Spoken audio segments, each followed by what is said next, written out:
Well, the New South Wales Police are up to their old tricks, and that's targeting cyclists. And in this specific case, they've been targeting e-bikes.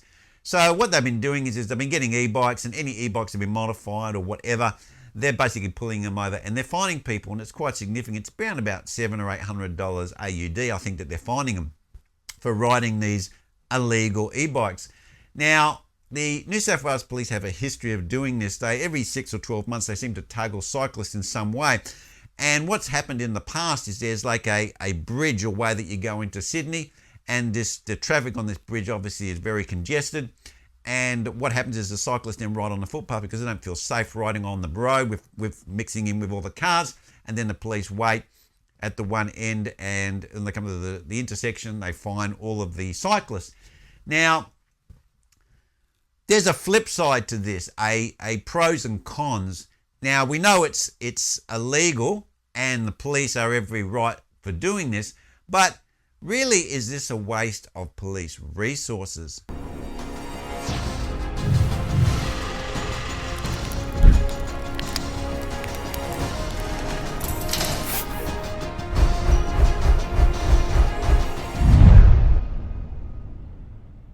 Well, is this a waste of resources for police? And I'm leaning on the side of yes, it is, because a lot of people who ride e-bikes do have them modified, and the reason why they modify them is because we have the European standard in Australia, which is limited to 25 kilometres an hour if you have a pedelecs, which is where you pedal and it gives you some assistance.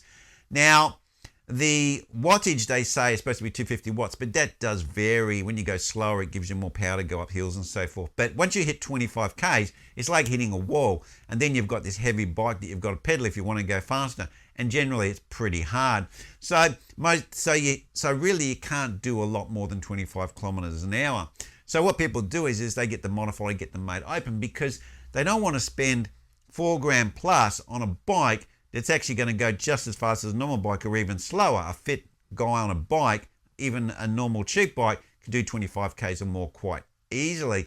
So I do believe that the speed that we've set in Australia is a little bit too low. And the reason why I say that is because unlike Europe, our density of housing is far greater. It's not as congested as it is in Europe. So you can kind of travel to shops and so forth, or to train stations, a lot easier. Here in Australia, you've got to travel a lot further.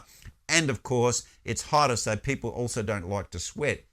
So the problem is that I think we adopted the wrong law. We should have adopted the American law, which is 21 miles an hour. It works out to about 32 kilometres an hour. And I think 32 kilometres an hour would have been fair, because that's when a fit cyclist sort of gets to his limit on the flat, just riding by himself. And if you could do 32 kilometres, you can keep up with a normal cyclist on a racing bike.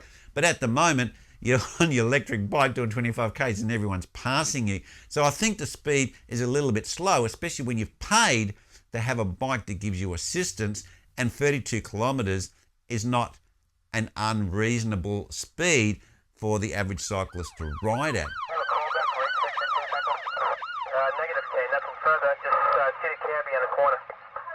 The flip side to all this is that even though they're fining people and they're restricting people and they're stopping people from using these modified e-bikes, what it's going to do, it's going to discourage people from cycling, from using their e-bikes. They go, this e-bike is too much pain in the neck.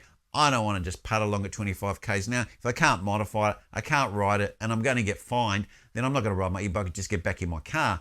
And this is what they've also been doing in New South Wales with scooters, because scooters are like totally illegal. You can't even ride them on the road at all. They're completely illegal, and the fines are considerable. I think they're about 1,500 AUD for someone who's got caught riding a scooter. And this is also discouraging people from riding scooters, and then they get back into cars, even though scooters are available everywhere and there's a big trend on them.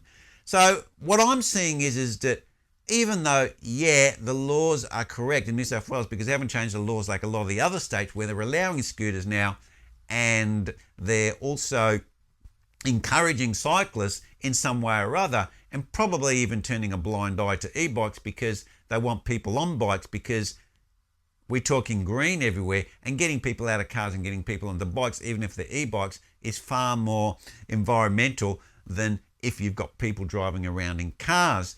So this is the flip side of the coin. There is huge advantages to get people out of cars and get them either onto scooters or onto bikes, because we're removing the amount of cars on the road. We're reducing that number, which then reduces the cost that we have on infrastructure. And also, if you believe in climate change, it's also reducing the impact on the environment.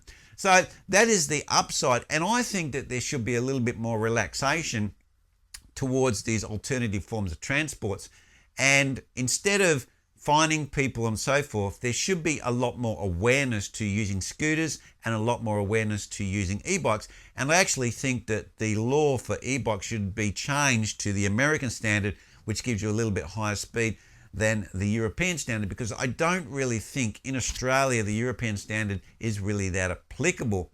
But I think what drives a lot of this, and even the New South Wales Police, is in Australia we have a very high level of dissatisfaction with cyclists, and it's that bad that people even generate pretend rules around cyclists. They say, oh, you can't ride, two abreast, you've got to keep a metre from the curb, you need to ride on the cycle path, what are you doing on the road? And these are complete myths. People just say these things without looking at the laws. And we even had one instance just recently where there was that whole thing about, hey, should we register bicycles again? Because there was a situation where there was a lady who cut a cyclist off, and he got very angry. He banged on the window, and then when she wound the window down, he started shouting at her and abusing her for cutting him off. And she filmed it with a phone, and it ended up on one of the local media stations. And then people were saying, oh, these damn cyclists, these horrible cyclists abusing this poor woman, and we need to register bikes so then we can report them. But the whole thing is, what they're forgetting is that this lady was driving inappropriately in the first place, and she was endangering his life, and that's why he was upset. Whether he should have got upset is another question, but this is typically what happens. We have drivers that do not respect cyclists on the road. They see them as a nuisance. They see them as something that they have to slow down for. People get impatient and they want to get the cyclists off the road. And in New South Wales, not only is this a thinking by the local community, it's also a thinking by the police. And the police go out there and do these blitzes on cyclists and really basically punish them for getting out of the cars and riding a bike. And I think it's pretty disappointing. Okay, the cyclists are riding on the footpath. How many cyclists are actually injuring pedestrians? And this is a really good question, which I've actually researched in the past. And the deaths associated with a cyclist impacting a pedestrian is like incredibly low. It's like, I think the last time in Australia that happened was like over 10 years ago. It's incredibly low. Bicycles are a very, very safe vehicle of transport.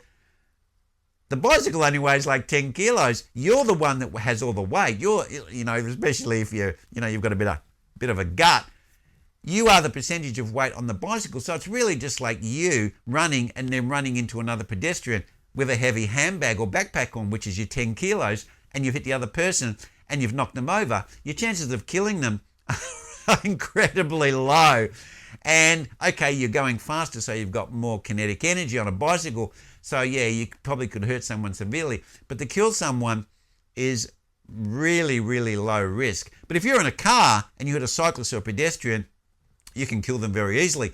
And in fact, in Australia, a lot more pedestrians die every year than do cyclists on the road. It's about 4 times as many pedestrians die than cyclists die on the roads in Australia every single year. So it's actually more dangerous to be a pedestrian and get hit by a car than it is to ride a bicycle and get hit by a car. But yet we have the police in New South Wales targeting cyclists because they think they're doing something that's incredibly dangerous. Admittedly, it's outside the law and they have every right to do that.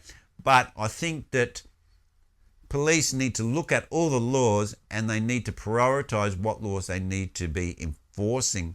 Well, anyway, guys, leave your comments down below. What's your opinion on police targeting cyclists because their bike's illegal or they're doing something that they shouldn't quite be doing, like riding on the footpath, and in that state it's illegal, but other states it's not illegal, and doing things that are probably a little bit inappropriate that pedestrians do every day, like jaywalking. Should the police be running around and policing all of these little naughty things that bicycles and pedestrians are doing? Or do you think they should be concentrating on more significant things where human life is more in danger? Well, anyway, guys, that's where I'm going to leave it, and I'll see you next vid. Cheers.